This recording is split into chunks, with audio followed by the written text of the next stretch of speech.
Magandang araw sa inyong lahat sa pagpapatuloy ng ating kwento. Mula sa pagburi-muni ay napatako ang tingin ng dalawa sa isa't isa. Kapwa mababanaag sa mga mukha nila ang agam-agam sa kanilang totoong estado. Makikita rin sa kanilang mga mata ang mga katanungan sa mga bagay-bagay na nangyayari at damdaming nararamdaman para sa isa't isa. Malalim ang iniisip ni Melissa nang biglang naalala niya ang mister. Nagbago bigla ang timpla ng mukha ni Melissa dahil sa pag-alala. Baka ano na ang isipin ni Mike. Nakalimutan niya itong tawagan ang text sa buong umaga at hapon. Agad namang tinawagan ni Melissa ang asawa na nooy nasa kasalukuyang nasa loob ng mobile office sa site at kausap ang ibang inhinyero. Nagpasintabi muna si Mike upang tanggapin ang tawag ng misis. Han, kumusta ka na? Hindi kita makontak kanina.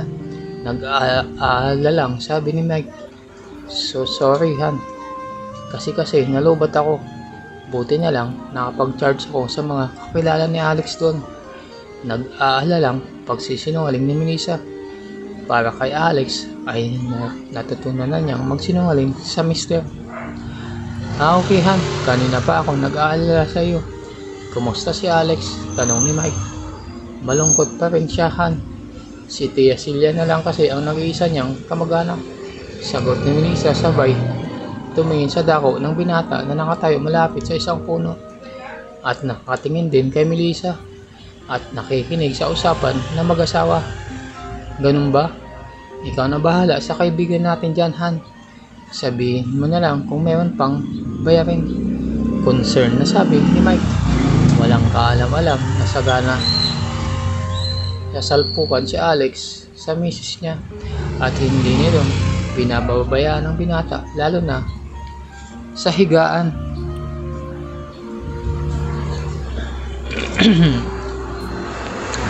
Okay na lahat Han.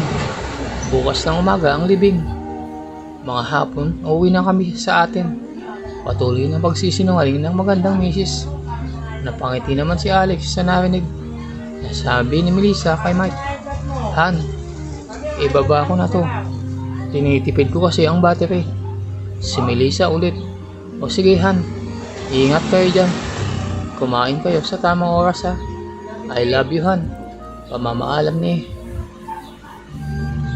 Melissa sa kabilang linya. Okay Han, I love you too. Nag-aalang ang tugon ni Melissa sa asawa dahil nakatingin si Alex sa kanya at umiba ang timpla ng mukha nang marinig ang pag I love you sa kanyang mister. Biglang bumukas ang lungkot sa itsura ni Alex. Pagkatapos mag-usap ng mag-asawa ay tangkang lalapit sana si Melissa sa nobyo. Pero tumalikod ito at pumunta sa likod ng kubo. Batid ni Melissa, nagselos bigla ang kasintahan. Kaya binigyan niya muna ng panahon na makapag-isa ang lalaki. Nalulungkot din siya para sa binata at nasasaktan pero alam niya na dapat may limitasyon. Kaya lang ay hindi niya alam hanggang saan niya iguguhit ang hangganan. Tahimik lamang si Alex na inaasikaso ang kanilang hapunan. Nagigib na rin ang binata ng tubig mula sa balon para ipangligo. Samantalang si Melissa naman ay nakaupo lang sa bangko malapit sa binata at pinagmamasdan ang ginawa ng nobyo na walang imik. Hanggang sa matapos silang kumain, nagkusinta si Melissa na siya na lang ang maghuhugas ng pinagkainan. Pero ayaw siyang pakilusin ng nobyo kaya napagpasyahan na lamang niyang maligo sa batalan. Kahit takot dahil nasa likod lang ng bahay ang paliguan ay naglakas loob na pumunta si Melissa gamit ang ilaw mula sa kanyang cellphone. Mabilis kagad siyang naghubad at sinabit ang saklot sa gilid at buhos ng tubig. Pero habang nagbubuhos siya ng tubig ay napatingala siya sa langit.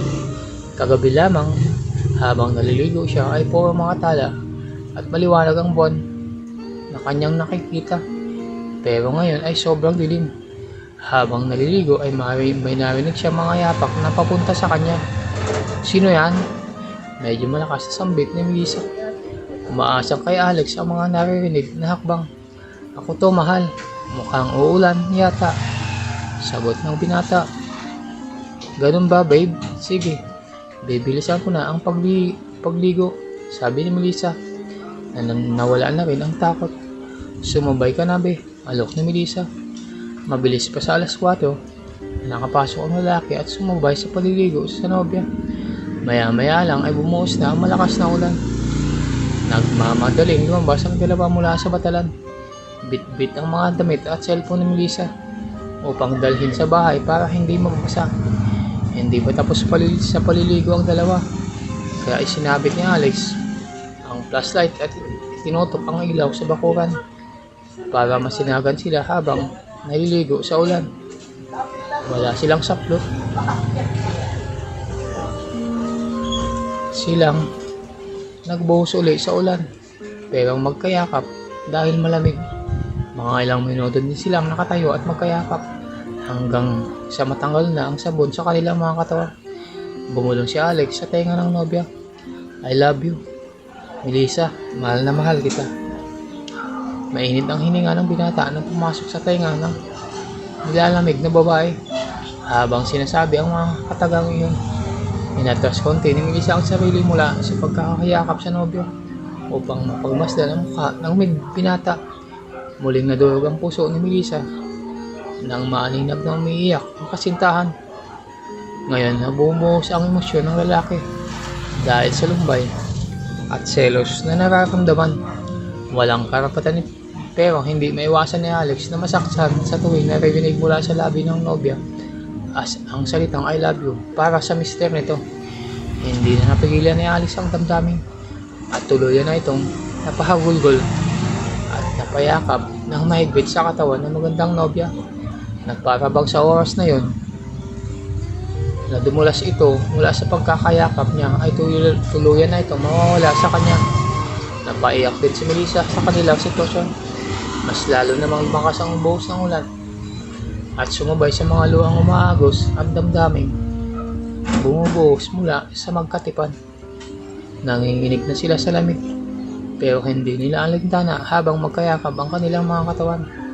Habang tumatangis ay ginagap nila ang labi ng isa't isa at pinagtugtong upang malunasan ang lungkot na nararamdaman. Habang pinapawi ng kanilang mainit na mga likido sa kanilang mga labi ang kanilang mga hinanakit ay parang kulang pa rin upang tuluyang malusaw ang paninikip ng kanilang mga dibdib. Alam nila pareho ang gamot na makakalunas sa kanilang nararamdaman.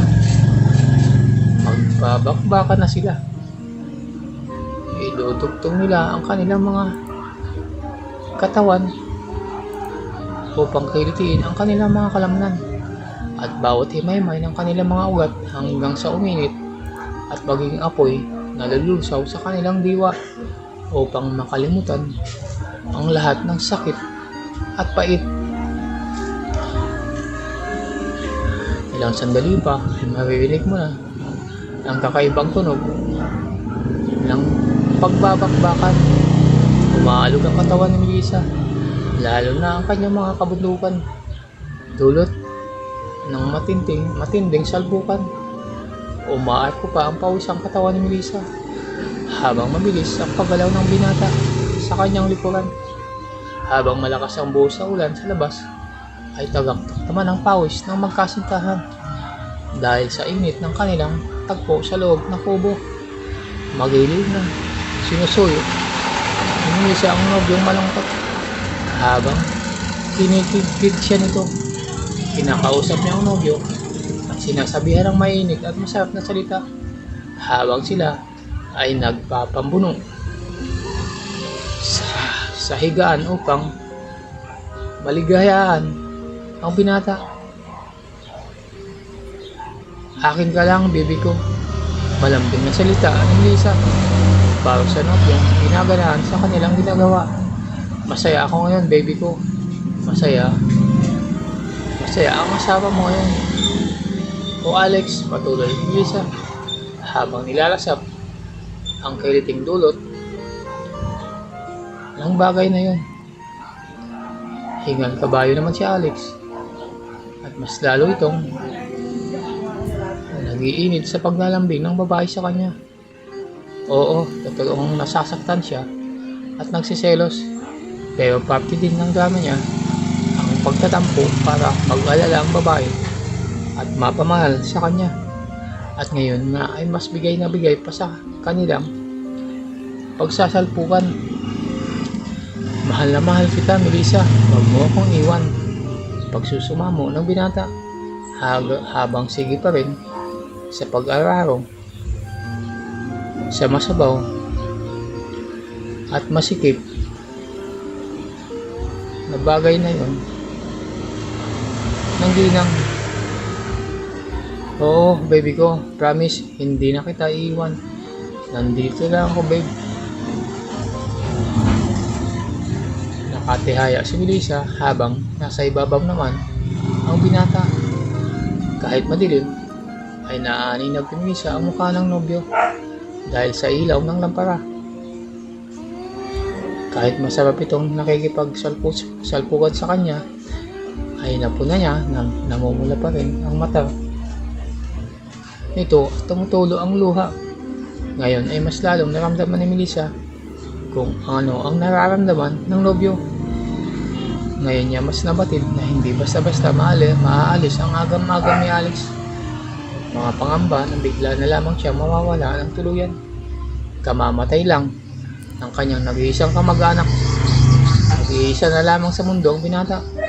Kamakailan lamang ay 2 linggo silang nag-away. Mahirap ang pinagdadaanan ni Alex. Higit kailanman ay mas kailangan siya ngayon ng kasintahan. Gagawin niya ang lahat upang pawin ang paghihinagpis ng nagluluksang binata. Namatayan man ito, pero bubuhayin niya ang pag-asa sa puso ng binata.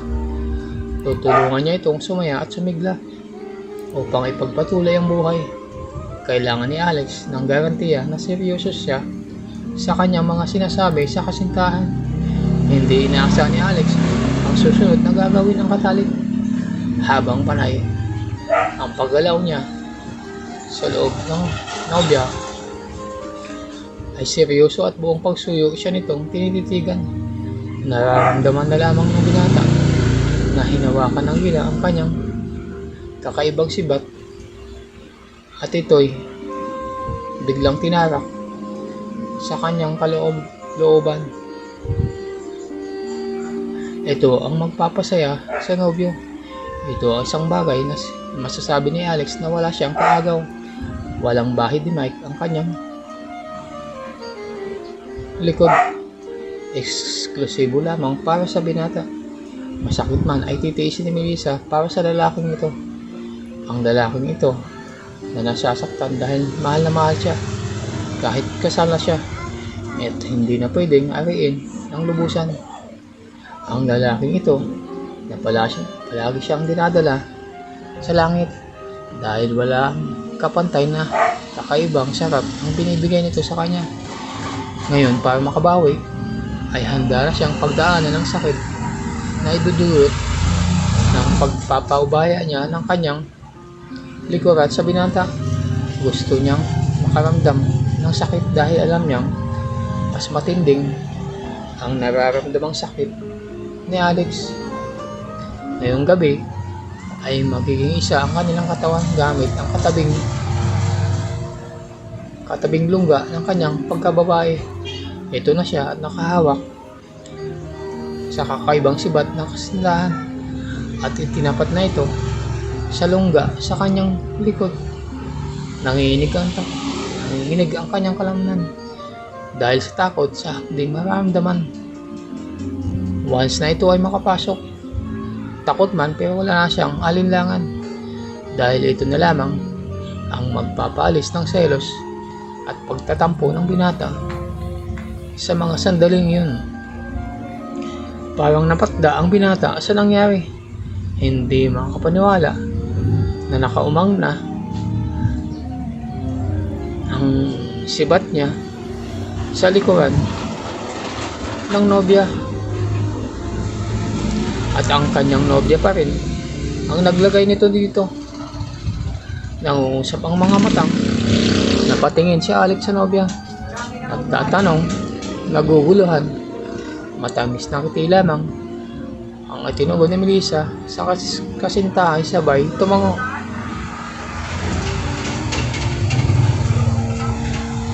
Hanggang dito na lang muna ang ating kwento. Kung nagustuhan niyo ang kwento sa araw na to, ay huwag kalimutan mag-subscribe, like at comment para updated kayo sa mga susunod pang mga videos. Hanggang sa muli, maraming salamat.